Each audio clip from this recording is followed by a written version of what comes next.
투데이 증시 이슈입니다. 미국의 고용과 서비스업 지표가 엇갈린 신호를 보내면서 뉴욕 3대 지수는 혼조세를 보이며 마감했습니다.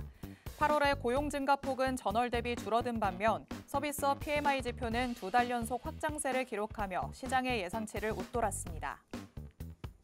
미국의 전기차 업체 테슬라가 자율주행 소프트웨어 FSD 판매를 내년 1분기에 유럽과 중국으로 확대하겠다고 밝혔습니다.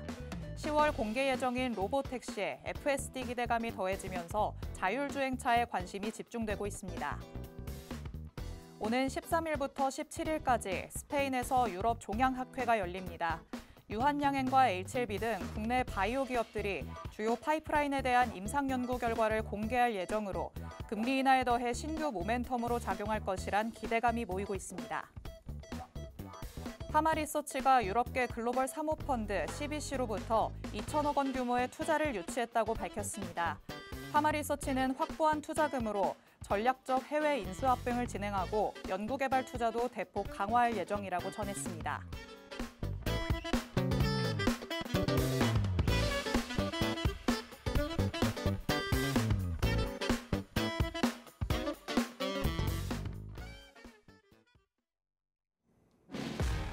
별이 빛나는 밤, 여러분의 계좌도 붉게 빛날 수 있도록 밤을 반짝 함께 열어보는 시간입니다. 9시 주식광장 진행의 권지영입니다. 저희 주식광장에서는요, 오늘 하루 국내 증시에는 어떤 이슈들이 있었는지, 또 앞으로는 어떤 전략으로 접근해보는 게 좋을지 알아봅니다. 헤드라인 브리핑을 통해서 투데이 증시 이슈 팩트체크에 들어가 보고요. 방송에서 빼놓을 수 없는 히든 종목에 대한 종목 밀착 취재도 준비돼 있습니다. 저희 방송 끝나는 50분 끝까지 함께 하시면서 주식광장에서만 만나볼 수 있는 많은 이야기들, 또 대표님이 가져오시는 밀착 종목까지 다 얻어가 보시기 바랍니다. 그럼 오늘도 저와 함께 시장 체크해 주실 전문가님 모셔보도록 하겠습니다. 오늘은 하루 대표님 나오셨습니다. 대표님 어서 오세요. 네, 안녕하세요. 반갑습니다.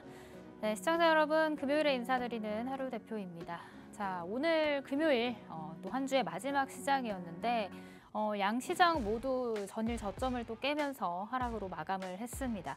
특히나 코스닥 지수는 이번 주만 해도 7.9%의 하락률을 기록을 하면서 사실 코로나 때의 급락이었던 2020년 3월 이후 최대폭의 하락치를 기록을 했습니다.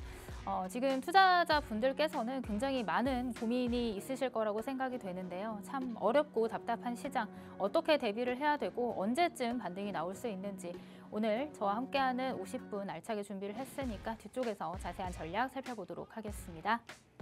네, 어느덧 한 주를 마무리하는 금요일이 됐습니다. 하루 대표님과 함께 증시에는 어떤 이슈들이 있었는지 꼼꼼하게 살펴보시기 바랍니다. 자, 그럼 헤드라인 통해서 뉴욕 증시 얘기부터 나눠보도록 하시죠.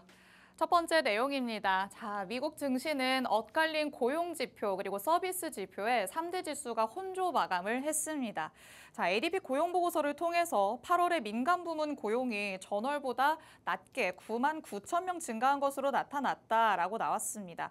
여기에 그런데 서비스업 PMI 지표는 확장세를 2달 연속 기록하면서 지표가 조금 엇갈린 모습을 보였어요. 네, 지금 지표가 상반된 흐름을 보였기 때문에 그나마 이제 좀 시장을 지지해주는 역할을 했다라고 볼 수가 있을 것 같습니다.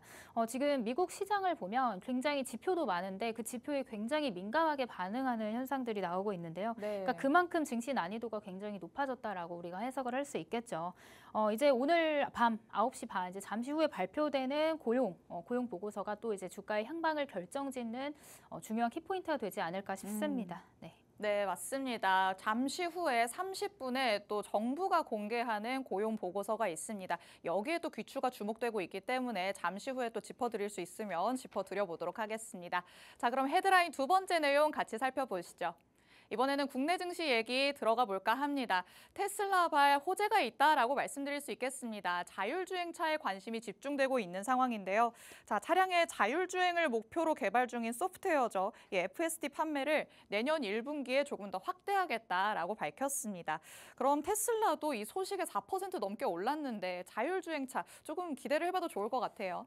그래도 이제 하반기 때 굉장히 부진했어요. 테슬라 같은 경우는 상반기 때 그 매그니피센트 네. 빅7 종목들이 모두 다 상승세를 기록을 할 때 테슬라 홀로 굉장히 그쵸. 부진했단 말이에요. 근데 지금은 좀 상황이 바뀐 것 같습니다. 오히려 지금 이 시장에서 가장 단연 돋보이는 그 종목이 바로 테슬라인데 테슬라의 상방의 방향성과 함께 또 자율주행 섹터 그리고 로봇 섹터들이 함께 움직여줄 가능성이 있다. 이렇게 좀 체크를 해볼 수가 있을 것 같거든요.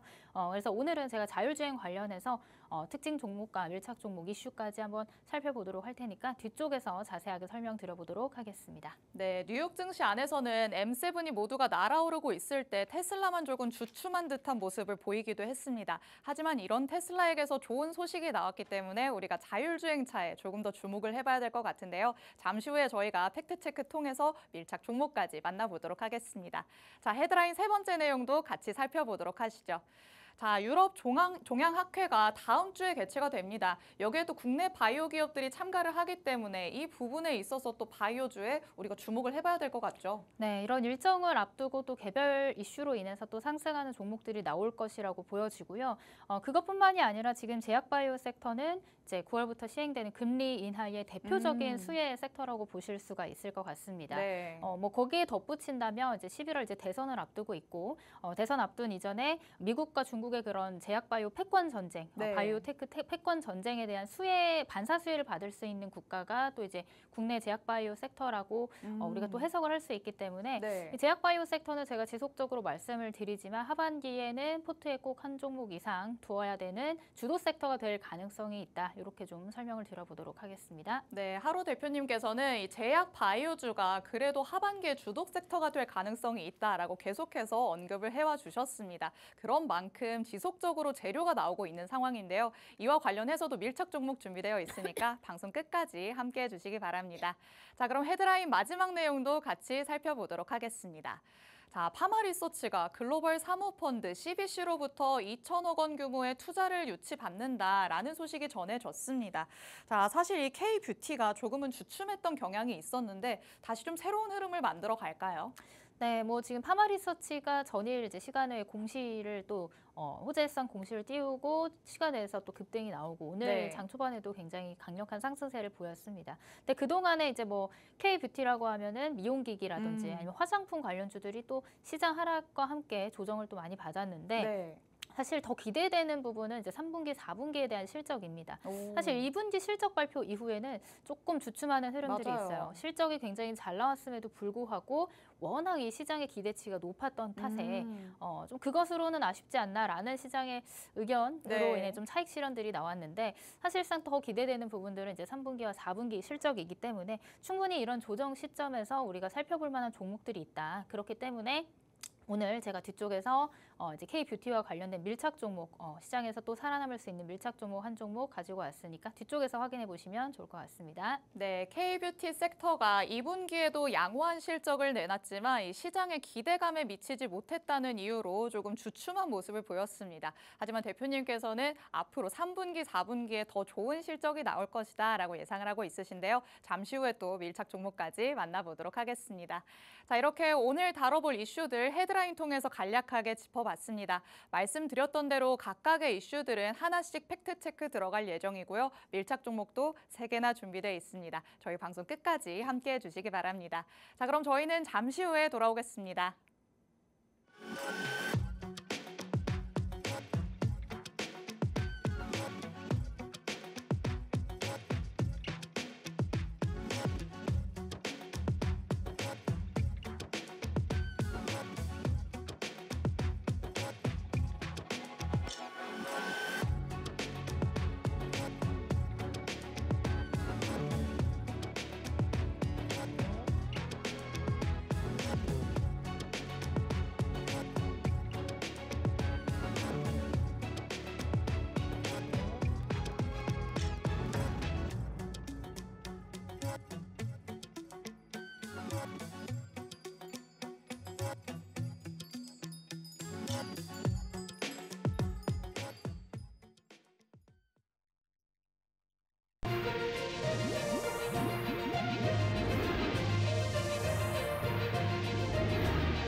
네, 9시 주식광장 함께하고 계십니다.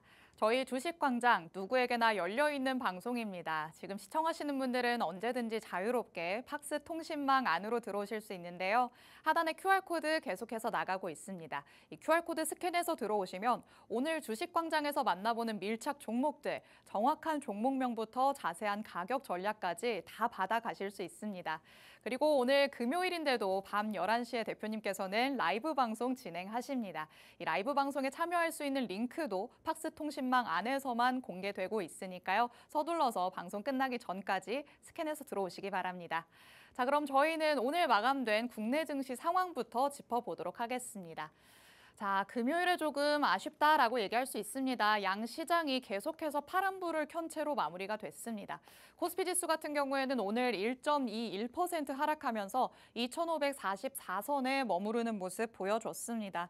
9월의 첫 거래일이었던 월요일을 제외하고 4거래일 연속으로 하락 마감을 했죠. 여전히 경계 심리가 짙은 모습이고요. 위험자산 회피 심리가 작용을 하면서 오늘 코스피 시장에서는 외국인이 2,600억 원 넘게 팔자세를 보였습니다.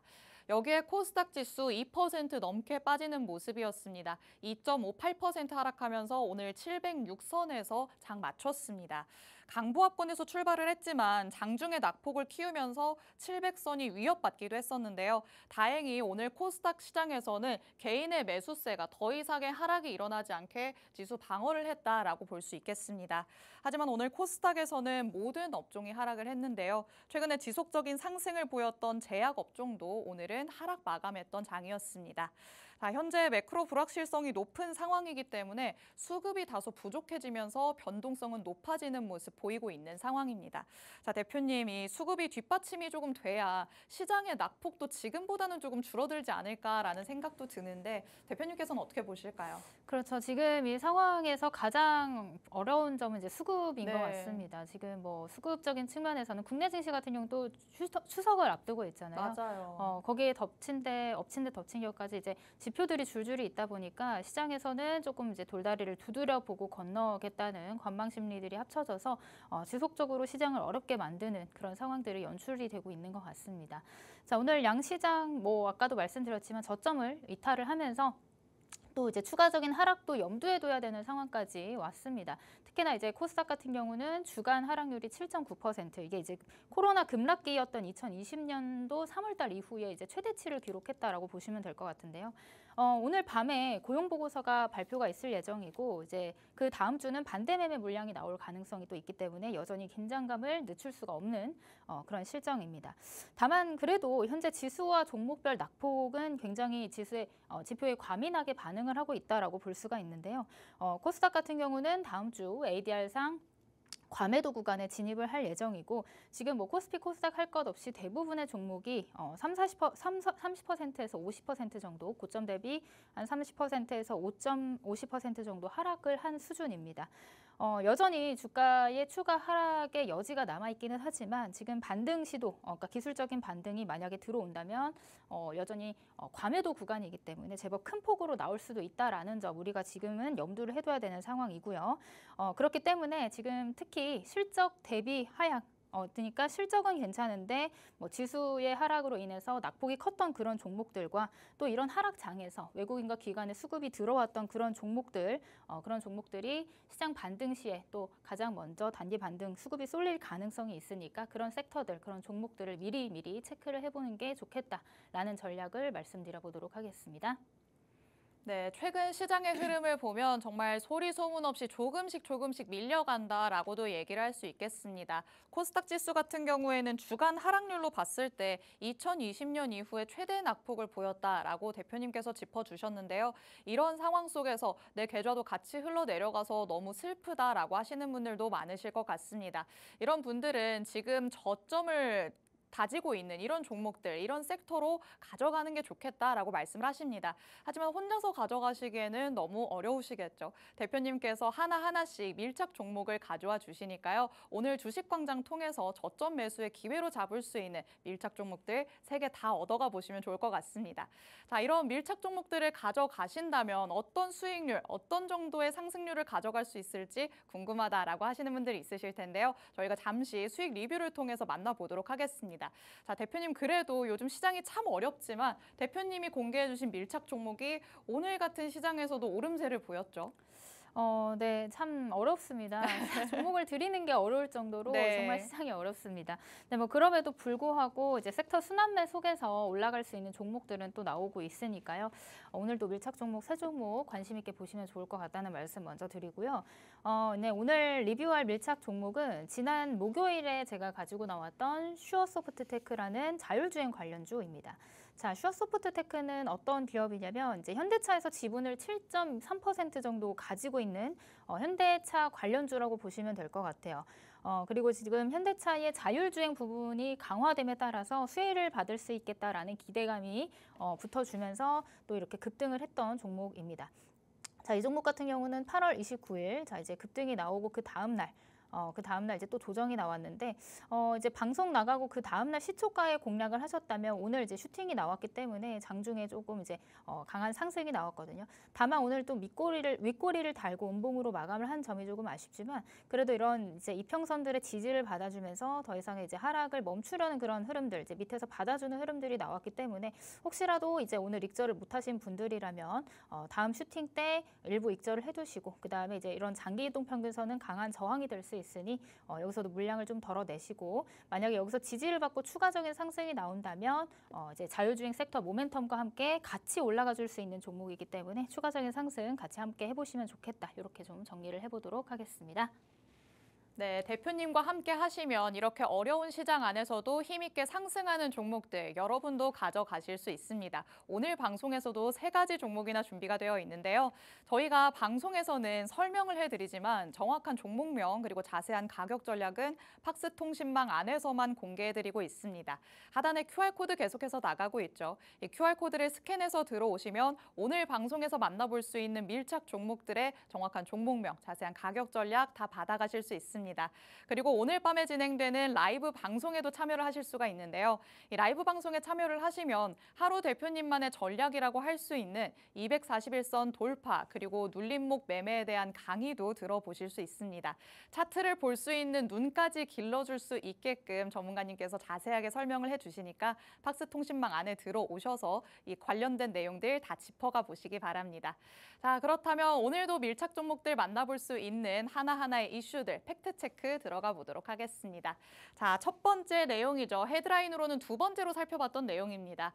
테슬라가 내년에 FSD 판매를 확대할 계획이다라는 소식이 전해졌습니다. 어제는 자율주행과 관련해서 윤석열 대통령이 광주를 방문을 했다. 이런 소식을 전해드렸었는데 오늘은 테슬라발 모멘텀이 더해지는 모습입니다. 자, 대표님, 이 FSD라는 소프트웨어를 판매 확대하겠다라고 밝혔는데 이게 도대체 자율주행차에 얼만큼의 어느 정도의 영향력을 미칠까 이 부분은 사실 궁금하거든요. 사실 이제 그 자율주행과 전기차 시장을 주도하고 있는 기업이 테슬라인데 그 그쵸. 테슬라에서 가장 지금 추구하고 있는 그 재료 자체가 이제 FSD다 보니까 시장에서 주목을 받고 그로 인해서 상승하는 종목들이 나오고 있습니다. 테슬라 같은 경우는 지금 상반기 굉장히 부진했지만 최근에 이런 자율주행과 같은 모멘텀 그다음에 이제 10월 달에 일정을 하나 앞두고 있습니다. 10월 달에는 이제 로봇 택시 공개에 대한 기대감 이런 것들이 함께 이제 붙어주면서 자율주행과 이 로봇 섹터와 함께하는 그런 모멘텀이 함께 움직여주면서 주가를 상승 견인할 가능성이 높아졌다라고 보실 수가 있을 것 같은데요. 어제 같은 경우는 테슬라가 장중에 4% 급등을 했는데 2025년 1월 달, 그러니까 내년 1분기죠. 내년 1분기에 유럽과 중국의 FSD 판매 계획이 이제 발표가 됐다라는 소식이 커지면서 이제 테슬라의 상승을 부추겼다라고 보시면 될 것 같습니다. 지금 거기에 플러스 알파로 금리 인하에 대한 그 기대감이 계속 나오고 있잖아요. 근데 금리 인하의 수혜 종목들이 이제 제약바이오뿐만이 아니라 자율주행과 같은 이런 성장 섹터도 해당되기 때문에 그와 관련해서 또 상승할 수 있는 충분한 재료는 붙어줄 수 있겠다. 이렇게 좀 설명을 드릴 수가 있을 것 같고요. 그것뿐만이 아니라 지금 국내 증시는 여전히 유동성이 부족한 상황입니다. 여전히 부족한 상황에서 테마주 중심으로 움직여줄 가능성이 있는데 이 자율주행 이슈에 대해서도 한 차례 다시 이 테마성으로 움직여줄 가능성이 있다. 가능성이 굉장히 높다. 이렇게 보시면 좋을 것 같아요. 이제 테마성으로 움직여주는 종목들이 있는가 반면 아니면 펀더멘털적으로 이제 실질적으로 수혜를 입을 수 있는 종목들이 움직여주는 경우들이 있는데 뭐 두 종목들 모두 다 봐도 좋겠지만 일단 뒤쪽에서 말씀드릴 밀착 종목 같은 경우는 이 펀더멘털 중심으로 움직여주는 종목입니다. 그 전에 먼저 앞서서 오늘 강했던 종목 한 종목 먼저 보도록 하겠습니다. 자, 오늘 굉장히 강했던 종목 바로 퓨런티어입니다. 자, 뭐 자율주행 하면은 테마성으로 대장격으로 움직여주는 종목이 바로 이 퓨런티어였는데 뭐 자율주행 이슈가 있을 때마다 굉장히 큰 상승세를 만들면서 이렇게 급등락을 했던 종목인데 자 2024년 들어서부터 쭉 그렇다 할 상승세를 보여주지 못하고 지속적으로 하락하는 흐름을 만들어냈습니다. 자 그러다가 최근에 이제 테슬라의 반등과 함께 같이 이제 조금 이제 주가가 턴어라운드 하려는 이제 돌려 세우려는 흐름들이 나오고 오늘 같은 경우는 이런 거래량이 강하게 실리면서 상한가까지 찍고 물론 이제 상한가가 풀려서 내려오긴 했지만 상한가를 찍고 이제 다시금 여기서 이제 지지를 받고 다시금 이제 올라갈 준비를 하고 있는 모양새인 것 같아요.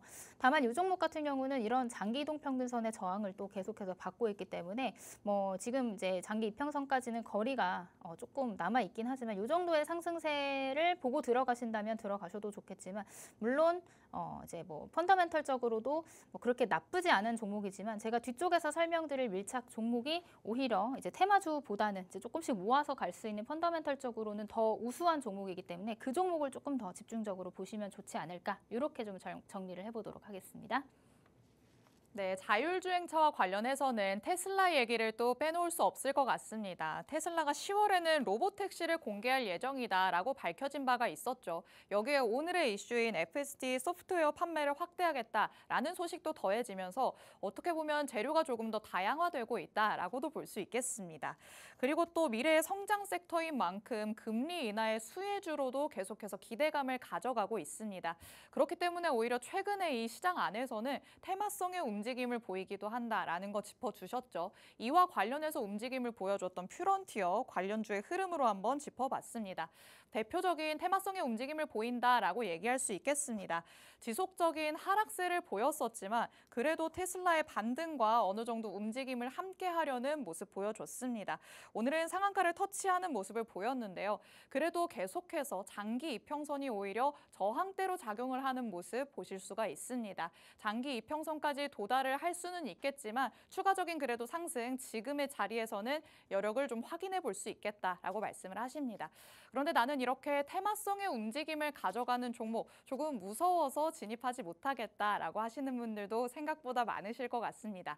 이런 분들을 위해서 오늘의 밀착 종목을 가져와 주셨는데요. 잠시 힌트를 주셨죠. 밀착 종목은 펀더멘털 중심의 움직임을 보여주기 때문에 조금씩 모아가는 전략이 유효할 것이다 라고 말씀을 해주셨습니다. 내가 이렇게 조금은 안정적인 흐름을 가져가는 종목 챙겨가고 싶다라고 하시는 분들은요. 팍스통신망 안으로 들어오시면 됩니다. 저희가 방송에서는 밀착 종목에 대해서 설명만 해드립니다. 자세한 종목명 그리고 가격 전략은 팍스통신망 안에서만 공개해드리고 있습니다. 하단에 QR코드 스캔해서 들어오실 수 있는데요. 저희 방송 끝나는 50분이면 문이 굳게 닫힙니다. 저희 방송 끝나기 전에 서둘러서 스캔해서 들어오시기 바랍니다. 자, 그러면 오늘 하루 대표님의 밀착 종목 중 첫 번째 종목이죠. 바로 밀착 취재 한번 들어가 보도록 하겠습니다.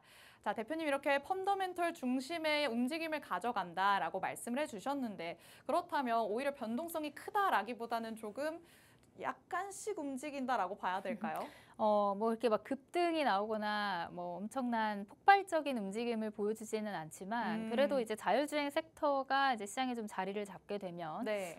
그런 펀더멘털적인 부분들이 갖춰져 있기 때문에 좀 안정적으로 움직여주지 않을까 하는 기대감이 있는 그런 종목입니다. 네. 자, 이 종목의 힌트를 조금 더 드려보자면 이 종목은 이제 현대차의 SDV의 생산을 할 때 이제 동사의 플랫폼을 적용할 것이라는 수의 기대감이 있는 그런 종목입니다. 뭐 얼마 전에 이제 현대차가 이런 발표를 했습니다. 자율주행 파운드리를 하겠다. 이제 자율주행 파운드리 신사업에 대한 내용들을 발표를 하면서 그때 당시에 이제 자율주행과 관련된 종목들이 또 많이 움직여줬었는데요. 자, 이 기업 같은 경우는 그 자율주행 파운드리 신사업의 그 스마트 팩토리 솔루션을 이제 제공할 수 있는 그런 기업이다라고 보시면 좋을 것 같습니다. 이런 현대차의 생산 능력이 확대되고 방금 말씀드렸던 이제 자율주행 신사업의 진출에 따라서 이 기업이 이 스마트 팩토리 사업 하고 있는 것들 이런 재료적인 부분들이 가파르게 성장할 가능성이 조금 더 높아졌다. 이렇게 보시면 될 것 같은데요. 자, 이 기업 지금 제가 말씀을 드렸지만 차트적으로 보면서 설명을 좀 드려보도록 하겠습니다. 자, 이전에 이때 또 강한 상승세가 나왔습니다. 26만 원까지 터치를 했다가 지금 현재 주가는 15만 3천 원, 한 3분의 2 정도 가격 때까지 내려와 있는 상황입니다. 근데 다만 이제 급등 이후에 상승 이후에 지금 더 이상 빠지지 않으려는 바닥 구간을 어느 정도 확인한 구간이다라고 보실 수가 있을 것 같아요. 그래서 지금 옆으로 횡보하면서 일정한 박스권 채널을 만들면서 밀고 있는 상황인데 지금 이 주가의 위치가 어디에 있느냐 하면은 이제 박스권의 하단 부분에 있다라고 보시면 될 것 같습니다. 박스권의 하단 부분에 있기 때문에 손익비 관점에서는 굉장히 좋은 자리에 위치해 있기도 하고 이 종목이 이제 자율주행 섹터가 부각이 받으면 특히나 이제 현대차와 관련된 엮여 있는 부분들 사업들이 많이 있기 때문에 관련된 수혜 기대감이 더 뒷받침이 된다면 충분히 상승할 수 있는 모멘텀은 갖춰져 있다라고 보시면 될 것 같습니다. 뭐 지금 최근에 7월달 들어서 8월달 들어서 시장 하락이 굉장히 어려웠는데 시장이 계속해서 하락을 했는데 그럼에도 불구하고 다른 종목 대비해서 주가의 뭐 하방의 움직임 그렇게 크지 않다라고 좀 보여지거든요. 일전에 만들어놨던 이런 저점들, 저항대들, 지지 구간들을 잘 지켜주면서 지금 옆으로 횡보하는 그런 시기인 것 같습니다. 그런 관점으로 봤을 때 지금 15만 3천 원 이 구간에서 충분히 이전 고점 박스권 상단까지의 우리가 1차 목표가를 짚어내면서 도전을 한다면 충분히 상등 반등이 나올 수 있을 것 같고 그 뒤로도 이제 자율주행 섹터 그리고 테슬라의 반등과 함께 조금 더 모멘텀이 붙어준다면 여기 만들어놨던 이전 고점에서부터 추가적인 상승 2023년도에 만들어놨던 이런 고점대까지 다시 한번 도전해갈 수 있는 그런 종목이다라고 좀 설명을 드려볼 수 있을 것 같습니다. 그래서 이 종목 같은 경우는 뭐 단기간에 급등을 하거나 뭐 폭발적인 상승세를 보여주진 않았지만 충분히 모아가면서 꾸준히 상승할 수 있는 그런 재료를 가지고 있는 종목이기 때문에 이제 지금 같은 시장에서 여러분들이 좀 안정적으로 모아갈 수 있는 종목이 필요하다 하시면은 이 종목을 관심 있게 보시면 좋을 것 같은데요.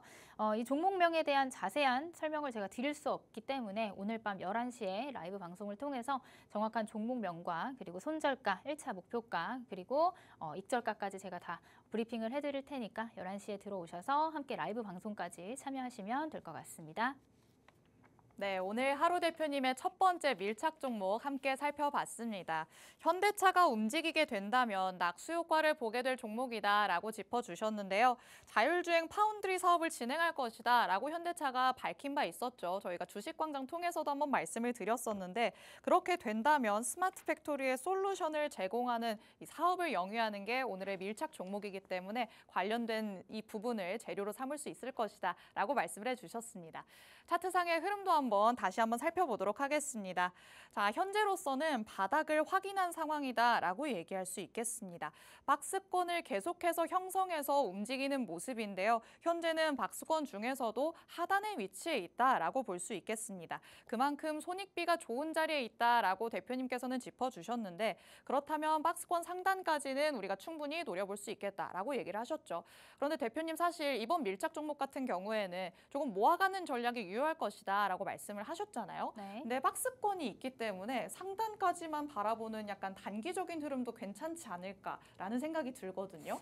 그래서 이제 상단까지 일단 보자라고 말씀을 드린 게 이제 1차 목표가를 그 부근으로 잡으면 좋을 것 같다라고 말씀을 드렸습니다. 네. 근데 만약에 거기서 지지가 나오고 추가적인 상승이 나올 만한 이제 모멘텀들이 뒷받침돼 준다면 이제 다시금 도약할 수 있는 자리가 또 이제 박스권 상단 부근이기 때문에 분할로 좀 접근을 해보시는 것도 괜찮을 것 같다. 이렇게 좀 설명을 드려보도록 하겠습니다. 네, 박스권 안에서 계속해서 움직임을 이어가고 있기 때문에 단기적으로 지금 상단까지 흐름을 가져가 보시는 것도 괜찮을 것 같고요. 대표님의 추가적인 전략으로 계속해서 한번 적용을 해보시는 것도 좋지 않을까라는 생각이 듭니다. 이런 밀착 종목들 저희가 차트상의 흐름도 살펴드리고 설명을 드렸지만 정확한 종목명 그리고 자세한 가격 전략은 팍스통신망 안에서만 공개해드리고 있습니다. 하단에 QR코드 빠르게 스캔해서 저희 방송 끝나기 전까지 들어오시기 바랍니다.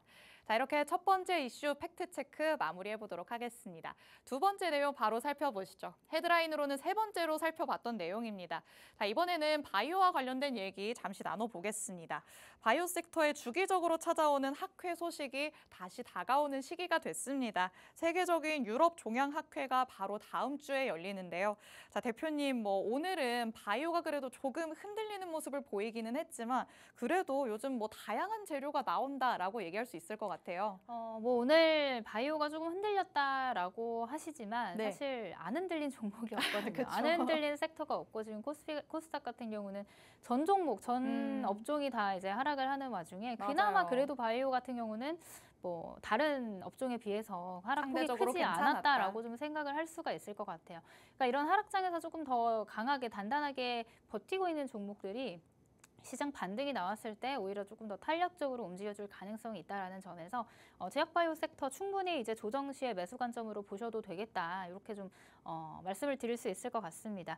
거기다가 아까도 말씀드렸지만 지금 금리 인하에 대한 최대 수혜 섹터가 바로 이 제약바이오 섹터이고 지금 이제 중국과 미국의 패권 경쟁이 한창인데 이제 이전에 IT 패권 경쟁, 반도체 패권 경쟁 지속적으로 나왔잖아요. 근데 거기에다가 이제 지금 바이오까지도 이제 확산되는 양상이 보여지면서 생물 보안법에 대한 내용들이 계속해서 나오고 있습니다. 지금 미국 하원 표결은 패스트트랙으로 진행이 되고 9월 9일부터 13일 중으로 진행되는 것으로 지금 확정이 된 상태입니다. 거기다가 이제 11월 달에 생물보안법이 통과 예정이라는 이런 재료들도 붙어주면서 실질적으로 이렇게 패스트트랙 통과하고 생물보안법 통과되면 수혜를 받을 수 있는 기업들, 우리 국내 기업들 중에서도 굉장히 많거든요. 그렇기 때문에 지금 반사수의 기업들이 펀더멘털이 개선될 수 있는 내용들 지속적으로 나올 가능성이 있기 때문에 지금 제약바이오 섹터들은 단기간에 이렇게 짧게 볼 섹터는 아니다라고 좀 판단을 해볼 수가 있을 것 같습니다. 그래서 오늘도 조금 이런 반사수혜, 생물보안법과 관련해서 반사수혜를 볼 수 있는 종목 한 종목을 제가 좀 특징적으로 좀 보여드릴 예정인데, 자, 이 종목 같은 경우는 ST팜이라는 종목이고 제가 이전에 이제 여기 주식 광장에 나와서 밀착 종목으로 가지고 나왔던 종목입니다. 이제 요 부분에서 가지고 나와서 이제 단기적으로 이런 꼬리 슈팅들이 나와주고 지금은 다시금 음봉을 만들면서 조정세가 나왔지만 여기 이전에 만든 이런 고점 부근에서 오늘 같은 경우도 꼬리 달고 그래도 양봉으로 마감하는 이제 지지를 해주는 그런 흐름들이 나왔습니다. 아직 보유 중이신 분들이라면 충분히 홀딩하셔도 이전 고점까지는 다시금 도전할 가능성이 있다라고 설명을 드릴 수 있을 것 같고요. 제약바이오 섹터는 지금 많이 오른 것 같지만 이제 시작인 종목들도 많고 이 ST팜 같은 경우도 이제 단기간에 이제 짧게 봤을 때는 굉장히 크게 오른 것 같지만 차트를 좀 더 키워놓고 보자면 아직 이전 고점까지도 충분히 상승 여력이 남아있고 자리들이 남아있는 상황이다라고 보시면 될 것 같습니다. 그렇기 때문에 이 제약바이오 섹터들 안에서도 이제 펀더멘털적으로 개선 여력이 있는 그런 종목들은 시장 하락에 의해서 조정을 받을 지연정 오히려 매수 기회로 삼는 것이 좋겠다라고 좀 설명을 드려보도록 하고요. 이 ST팜 이외에도 이런 반사수혜를 받을 수 있는 대표적인 종목이 또 있습니다. 제가 뒤쪽에서 밀착 종목으로 한 종목 소개해드릴 테니까 뒤쪽에서 다시 한번 설명드려보도록 할게요. 네, 오늘은 말씀드렸다시피 코스닥 시장 안에서는 전 업종이 하락을 했습니다. 그 와중에 바이오는 그래도 잘 버텼다라고 얘기를 하십니다. 하락장에서 잘 버티는 섹터라면 반등장에서는 더 큰 상승이 나올 가능성이 있다라고도 짚어주셨는데요. 아시다시피 제약 바이오 금리 인하의 최대 수혜 섹터다라고도 얘기할 수 있습니다. 또 여기에 미국의 생물보안법 통과가 11월로 예정이 되어 있죠. 다양한 모멘텀을 보유하고 있기 때문에 절대 단기로 보는 섹터가 아니다라는 것도 언급을 해주셨습니다. 이와 관련해서 관련주의 흐름 하나 또 짚어주셨습니다. ST팜 보여주셨는데요. 대표님께서도 밀착 종목으로 한번 공개를 했었던 그런 종목입니다. 지금 같은 경우에는 약간 조정을 받는 모습이긴 하지만 그래도 이평선 상에서 지지를 어느 정도 받고 있다라고도 볼 수 있겠고요. 그리고 차트를 조금 더 넓게 본다면 이전 고점까지 아직 충분히 열려 있다라고도 볼 수 있겠습니다. 단기적으로는 굉장히 많이 오른 것 같지만 그래도 장기적인 시각으로 봤을 때는 아직도 조금 하단에 있을 가능성이 있다라는 거 짚어주셨습니다. 이렇게 관련주의 흐름도 꼼꼼하게 살펴주시니까요. 내가 이 섹터 안에서 전반적인 흐름을 한번 챙겨가고 싶다라고 하시는 분들도 대표님과 함께 하시면 좋을 것 같습니다. 팍스 통신망 안으로 들어오시면 대표님의 추가적인 설명들 들어보실 수 있습니다. 오늘 밤 11시에 라이브 방송도 진행하신다고 하니까요. 하단에 QR코드 스캔해서 팍스 통신망 안으로 들어오시기 바랍니다. 자, 그렇다면 대표님이 이렇게 꼼꼼한 눈을 가지고 있는 사람인데 이 눈을 통과해서 밀착 종목으로 선별된 종목 과연 어떤 걸까 궁금하신 분들 많으실 것 같습니다. 바로 밀착 취재 한번 들어가 보도록 하겠습니다.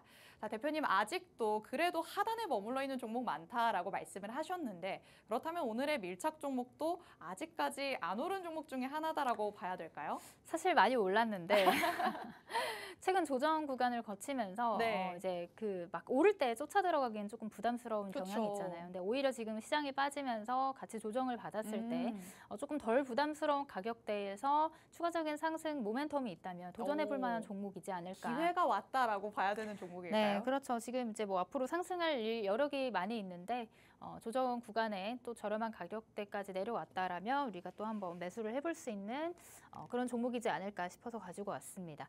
자, 이 종목 같은 경우는 CDMO 전문 기업으로 여러분들 많이 알고 계실 법한 그런 종목인데요. 국내 대부분의 제약바이오 기업이 개발하고 있는 바이오 의약품을 또 이제 개발하고 있는 CDMO 기업이다라고 보시면 될 것 같습니다. 이제 뭐 대표적으로는 유한양행이라든지 셀트리온, 뭐 그리고 ABL 바이오 등을 주요 고객사로 두고 있거든요. 그러니까 굉장히 굵직굵직하고 큰 종목, 큰 기업들, 대부분의 제약바이오 기업들이 가지고 있는 그런 의약품들을 이제 CDMO로 만들어서 위탁 생산을 해서 판매를 할 수 있는 그런 기업이다라고 보시면 될 것 같아요.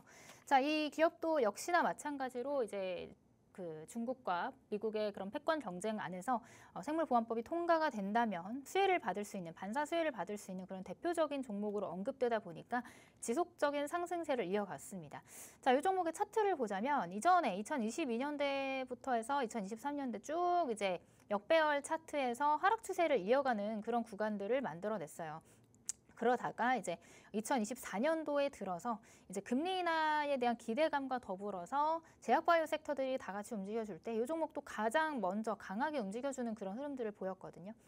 지금 보시면 이런 장기 이동 평균선을 돌파를 했고 그 다음에 이제 저점을 높여가는 흐름들이 만들어졌다.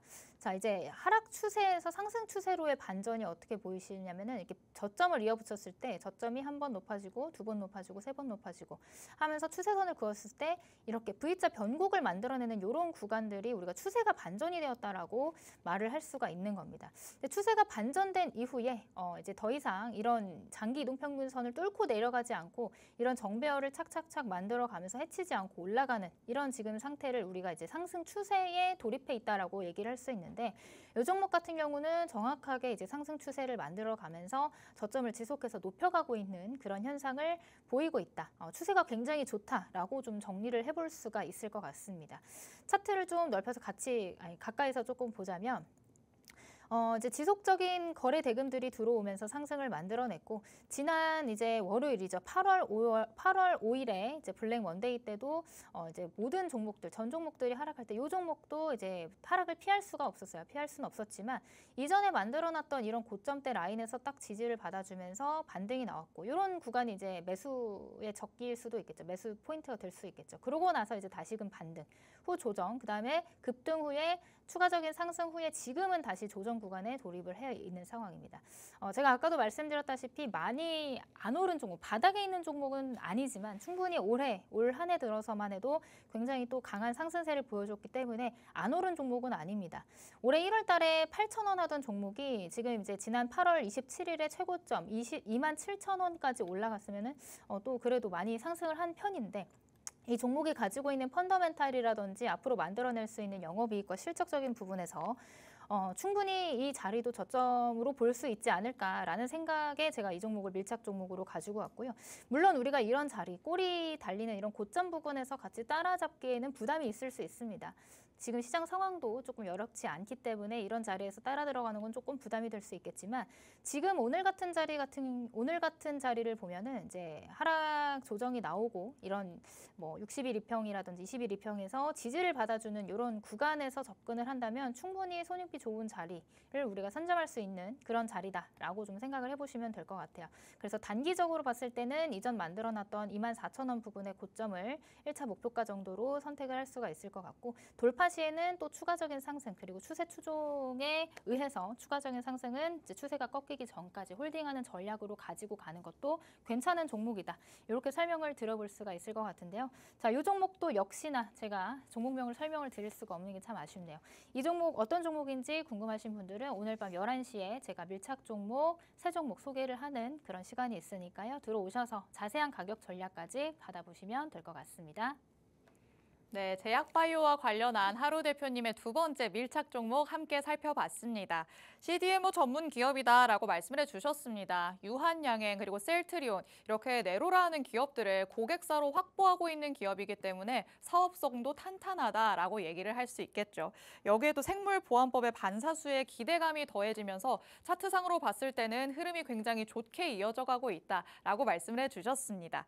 자, 올해 들어서 금리나 기대감으로 제약바이오가 날아오르기 시작할 때 누구보다 같이 강하게 올라갔던 종목입니다. 추세가 반전이 되면서 현재는 완연한 상승 추세에 있다라고도 얘기를 할 수 있겠는데요.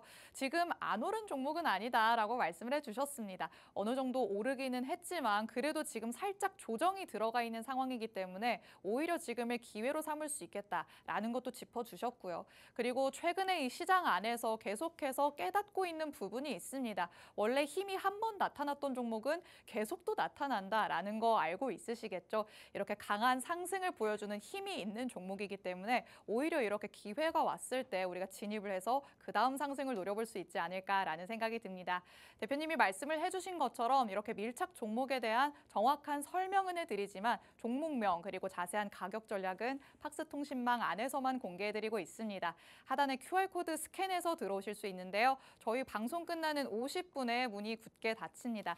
이제 한 9분 정도밖에 남지 않았습니다. 제가 이렇게 안내해드릴 때 서둘러서 스캔해서 들어오시기 바랍니다. 자, 이렇게 오늘 하루 대표님의 두 번째 밀착 종목까지 밀착 취재 완료해봤습니다. 자, 마지막 헤드라인 내용 같이 살펴보도록 하시죠. 자, 이번에는 K-뷰티에 대해서 얘기를 해보겠습니다. 파마리서치가 글로벌 사모펀드로부터 2천억 원 규모의 투자를 유치했다라는 소식 말씀드렸습니다. 자, 투자금을 여러 방면으로 활용하겠다라고 얘기를 했는데요.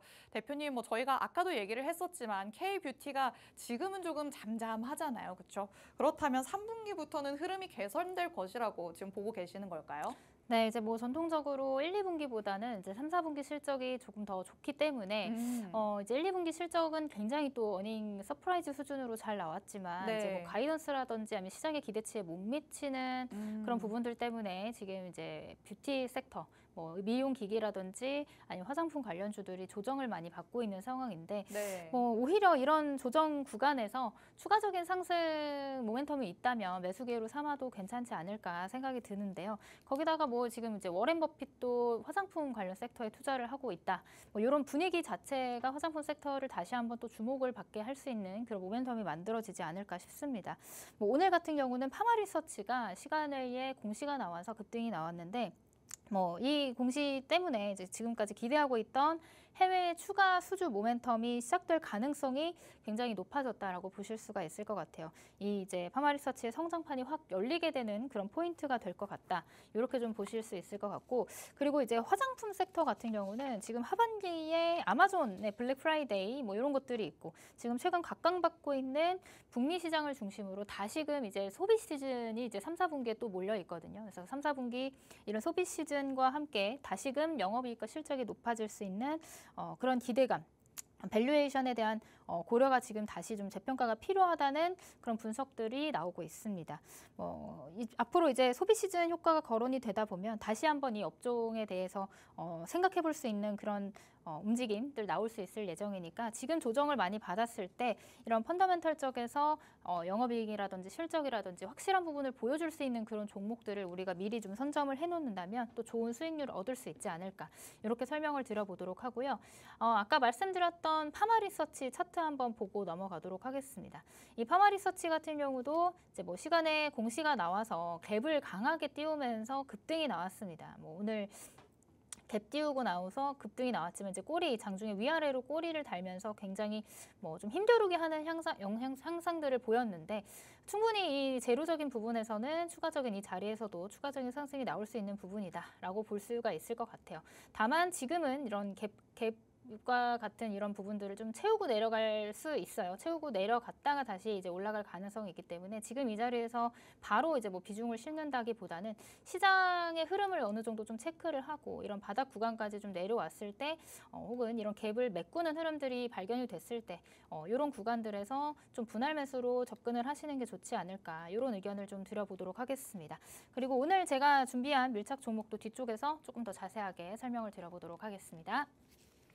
네, 이 화장품 섹터 안에서는 추가적인 모멘텀이 나올 가능성이 있다라고 말씀을 해주셨습니다. 3, 4분기에 소비 시즌이 또 앞두고 있기 때문에 이와 맞물려서 이에 대한 수혜를 받을 수 있는 섹터이지 않을까라는 생각이 드는데요. 또 오늘 파마리서치 관련된 이슈가 나왔기 때문에 파마리서치를 관련주의 흐름으로 한번 짚어주셨습니다.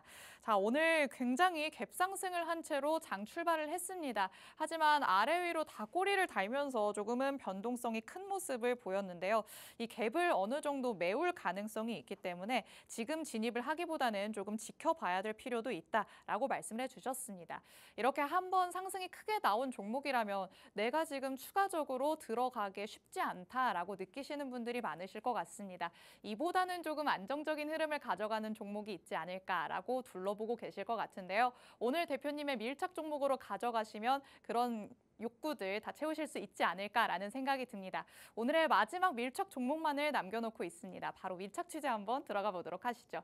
자, 대표님 그렇다면 실적이 어느 정도 3분기에 뒷받침될 종목이면 좋겠다라고 말씀을 하셨는데 오늘의 밀착 종목이 바로 그런 종목일까요? 네, 맞습니다. 지금 뭐 계속해서 실적 향상이 나오고 있고 3분기 내지 4분기의 실적 또한 이제 기대가 되는 그런 종목으로 한 종목을 가지고 왔는데요. 자, 이 종목에 대한 힌트를 살펴보자면 이제 기초 화장품과 색조 화장품을 포함해서 약 1,600여 종류의 제품을 생산하는 OEM, ODM 기업이다라고 보시면 될 것 같습니다. 자, 이 기업은 2분기 매출 증가율이 뭐 72%였습니다. 그러니까 엄청난 성장세를 기록을 했고 전년 동기 278억 원에서 203억 원, 거의 이제 2배 가까운 상승률을 보였죠. 이제 418억 원을 기록을 하면서 굉장히 또 어닝 서프라이즈를 보여줬던 그런 기업이다라고 보시면 될 것 같아요. 근데 이제 올해 하반기 그리고 이제 내년 추가 실적 성장을 생각을 하면 지금 현재의 주가도 그렇게 비싼 주가가 아니다라고 좀 생각이 드는 그런 기업이다라고 설명을 드려볼 수 있을 것 같아요. 자, 이 종목이 올해 이제 1분기, 2분기 굉장히 어닝 서프라이즈를 만들어내면서 이제 또 급격한 상승을 보여주었습니다. 뭐 이제 2022년도에 17,000원, 뭐 2만 원 하던 주가가 지금은 고점 이제 89,000원까지 찍고 지금은 현재 가격 조정, 눌림목 구간에 와 있는 상태인데요. 종목을 좀 자세하게 좀 보자면 진짜 시장의 여파를 거의 받지 않았다라고 봐도 무방한 것 같아요. 주가의 상승 흐름이 지속적으로 나오고 있고 하방에 대한 지지력이 굉장히 좋다라고 볼 수가 있을 것 같아요. 그도 그럴 것이 이제 저점이 그렇게 막 낮아지는 형상이 아니고 조정도 이렇게 막 깊게 들어오는 그런 그런 종목이 아니다라고 보시면 될 것 같습니다. 뭐 지난 9월 2일에 이제 장대 양봉을 만들고 나서 고점을 찍고 지금 현재는 이제 주가가 조정을 받은 상황인데 이런 지금 5일선, 10일선까지 내려와 있는 이런 구간에서 우리가 분할로 접근을 한다면 이제 추세적으로 이제 다시금 상방을 들어 올릴 가능성이 있다라고 좀 볼 수가 있을 것 같습니다. 자, 그다음에 이 종목 같은 경우는 특징적인 부분이 수급입니다.